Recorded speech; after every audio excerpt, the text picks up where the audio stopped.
Bharatiya Janata party ने नोटबंदी से पहले जमीन खरीदने के आरोपों को पूरी तरह से खारिज किया है। भारतीय जनता पार्टी के महामंत्री संजीव चौरसिया ने सफाई में कहा कि 22 जिलों में करीब 50 करोड़ के मूल्य की जमीन खरीदी गई। ये सारी जमीन नियमों के तहत सभी लिखित दस्तावेजों के साथ खरीदी गई। कांग्रेस ने मांग की है कि भारतीय जनता पार्टी के पास ये पैसा कहां से आया, किस पैसे से ये लेन देन हुआ। भारतीय जनता पार्टी इस सारे लेन देन का ब्यौरा देश के सामने रखे। उन्होंने कहा कि नोटबंदी के नाम पर मेहनतकशों को लूटा जा रहा है और लुटेरों को छूट दी गई। पार्टी अब नोटबंदी के फैसले और उसके फायदे बताने के लिए सड़कों पर उतर आई है। इंदौर में केंद्रीय ऊर्जा राज्य मंत्री पीयूष गोयल भारतीय जनता पार्टी के कई नेताओं और कार्यकर्ताओं के साथ सड़क पर उतरे और लोगों को नोटबंदी के फायदे गिनाए। इस मार्च में पार्टी के महासचिव कैलाश विजयवर्गीय भी शामिल हैं। प्रदेश के मुरैना में सोशल साइट पर प्रधानमंत्री मोदी के खिलाफ आपत्तिजनक टिप्पणी के बाद एक शख्स को गिरफ्तार किया गया, उससे पूछताछ जारी है।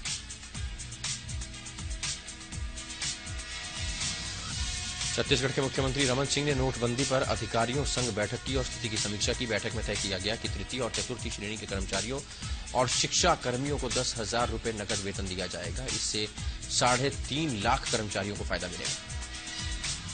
नोट एक्सचेंज को लेकर इनकम टैक्स डिपार्टमेंट के तेवर सख्त हो गए हैं। सूत्रों के हवाले से खबर है कि जिन नोटों की जानकारी नहीं मिलेगी उनके जिम्मेदार बैंक अधिकारी होंगे। बिना पैन नंबर के पैसे जमा करने वालों को ढूंढ कर लाने की जिम्मेदारी बैंक अधिकारियों की होगी।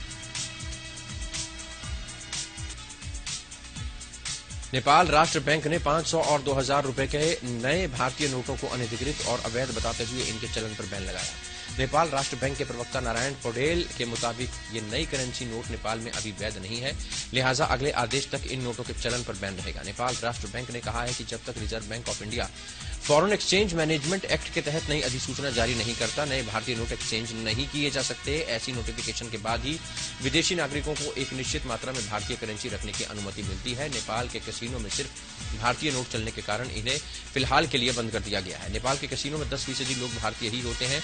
कैसीनो में भारतीय नोट ही आधिकारिक रूप में चलता है। 500 और 1,000 रुपए के नोट आधी रात से कानूनी रूप से अवैध करार दिए जाने के बाद से कैसीनो संचालकों ने कैसीनो को बंद करने का फैसला किया।